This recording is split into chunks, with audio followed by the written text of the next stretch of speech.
Morning students, मैं दीक्षा यादव आपकी science की टीचर। जैसा कि आप सबको पता है, कोरोना वायरस के चलते आप सबकी ऑनलाइन क्लासेस शुरू की गई हैं। आज हम यहाँ बात करेंगे क्लास 7C साइंस के पहले चैप्टर की। ये आपकी बुक है विज्ञान मंजरी। पहला चैप्टर भोजन के पोषण, भोजन की भूमिका। ये तो आप सबको ज्ञात होगा ही कि भोजन की हमारे जीवन में क्या भूमिका है। भोजन जीवन की मूलभूत आवश्यकता है। सभी जीवित प्राणियों को विभिन्न कार्य करने के लिए ऊर्जा की आवश्यकता होती है, जो कि हमें भोजन से प्राप्त होता है। जो कुछ भी हम खाते हैं वह भोजन कहलाता है। भोजन के कार्य, भोजन के निम्नलिखित कार्य होते हैं। एक स्वस्थ शरीर पूर्णतः भोजन पर ही निर्भर रहता है। भोजन शरीर की विभिन्न क्रियाओं के लिए ऊर्जा प्रदान करता है। हम अपने शरीर का तापमान वातावरण के अनुसार परिवर्तित नहीं कर सकते। भोजन हमारे शरीर का तापमान नियंत्रित रखने में सहायक होता है। इस तरीके से ही भोजन के निम्नलिखित कार्य और होते हैं। पोषण, सभी सजीव प्राणियों को विभिन्न प्रक्रियाओं के लिए ऊर्जा की आवश्यकता होती है। यह ऊर्जा अंतः ग्रहण किए गए भोजन से प्राप्त होती है। खाद्य पदार्थों में ऊर्जा रासायनिक ऊर्जा के रूप में विद्यमान रहती है। अधिकांश भोज्य पदार्थ जल में घुलनशील नहीं होते हैं। पोषण की विधियाँ। पोषण दो विधियों में विभाजित किया जा सकता है। पहला है स्वपोषी पोषण और दूसरा है परपोषी पोषण। स्वपोषी पोषण वह जीवधारी जो स्वयं भोजन बना सकते हैं स्वपोषी पोषण कहलाते हैं। जैसे हरे पेड़ पौधे प्रकाश संश्लेषण क्रिया द्वारा भोजन का निर्माण करते हैं, अतः ये स्वपोषी होते हैं। प्रकाश संश्लेषण, हरे पेड़ पौधे वातावरण तथा कार्बन डाइऑक्साइड, मिट्टी से जल, सूर्य के प्रकाश तथा हरित वर्ण की उपस्थिति में ग्लूकोज तैयार करते हैं। इस प्रक्रिया को प्रकाश संश्लेषण कहते हैं। दूसरा है परपोषी पोषण, जो जीवधारी भोजन का संश्लेषण स्वयं न करके दूसरों पर निर्भर करते हैं, वे परपोषी कहलाते हैं। इस प्रकार के पोषण को परपोषण कहते हैं। सभी पशु एवं मनुष्य परपोषी हैं। हरे रंग रहित पौधे, जंतु तथा मनुष्य अपना भोजन स्वयं तैयार नहीं कर पाते, क्योंकि उन्हें प्रकाश संश्लेषण वर्ण क्लोरोफिल नहीं होता, अतः उन्हें बाहरी भोजन पर निर्भर होना पड़ता है। ऐसे जीवित प्राणियों को परपोषी जीव कहते हैं। जंतु तथा मनुष्य परपोषी होते हैं। ये निम्नलिखित प्रकार के होते हैं: शाकाहारी, मांसाहारी, सर्वाहारी। शाकाहारी, जो जंतु या प्राणी अपने भोजन के लिए हरे पेड़ पौधों पर निर्भर रहते हैं उन्हें शाकाहारी कहते हैं। जैसे गाय, खरगोश, ऊंट, हाथी, बकरी, हिरण, टिड्डा आदि। दूसरा है मांसाहारी, जो जंतु या प्राणी अन्य जंतुओं का मांस खाते हैं उन्हें मांसाहारी कहते हैं। जैसे चीता, शेर, शियाल, मेंढक, सांप आदि। सर्वाहारी, जो जंतु या प्राणी पेड़ पौधे तथा जंतु या उनके उत्पादनों को अपने आहार के रूप में ग्रहण करते हैं उन्हें सर्वाहारी कहते हैं। जैसे शेर, चीता, मेंढक, शियाल, सांप, मनुष्य आदि। चावल, दालें, गेहूँ, फल, सब्जियाँ आदि पेड़ पौधों के उत्पादन हैं, जिनका प्रयोग हमारे द्वारा किया जाता है।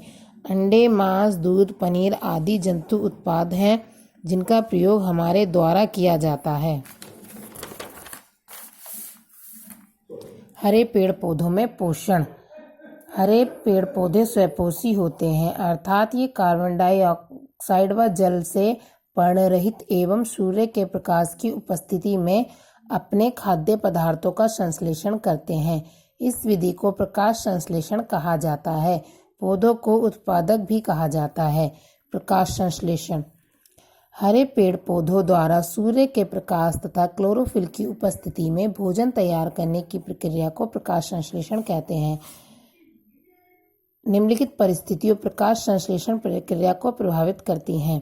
जब प्रकाश संश्लेषण होता है तो उसमें निम्नलिखित जो गतिविधियां होती हैं वो उन्हें प्रभावित करती हैं। जैसे प्रकाश की तीव्रता, सूर्य के प्रकाश द्वारा प्रकाश संश्लेषण की प्रक्रिया आरंभ होती है।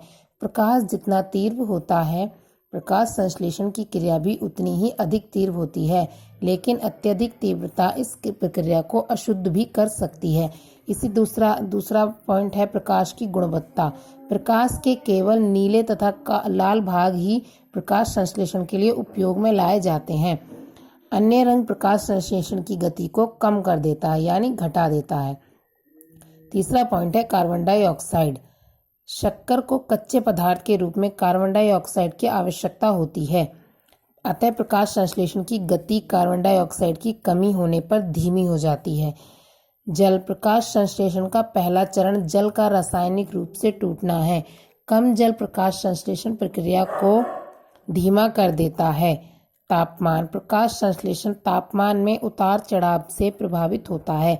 यह अप्रकाशिक अभिक्रिया को प्रभावित करता है। प्रकाश संश्लेषण पर ताप क्रम का प्रभावी सभी पौधों पर एक समान नहीं होता। छठा पॉइंट है आंतरिक कारक। क्लोरोफिल की उपस्थिति, पत्ती की आयु, पत्ती की संरचना आदि कुछ अन्य आंतरिक कारक भी प्रकाश संश्लेषण को प्रभावित करते हैं। हरित वर्ण रहित पौधों में पोषण। केवल हरे पेड़ पौधे ही अपना भोजन स्वयं तैयार करने में सक्षम होते हैं, लेकिन जिन पौधों में पर्ण रहित नहीं होता वे भोजन के लिए दूसरे जीवित प्राणियों पर निर्भर होते हैं, जैसे जीवाणु, फफूंदी तथा उच्च स्तरीय प्राणी। ये निम्नलिखित होते हैं। मृतजीवी, जो पौधे अपना पोषण मृत तथा सड़े गले कार्बनिक पदार्थों से प्राप्त करते हैं। परजीवी, जो पौधे अपना भोजन परिचारक पौधे व पशुओं के शरीर से प्राप्त करते हैं।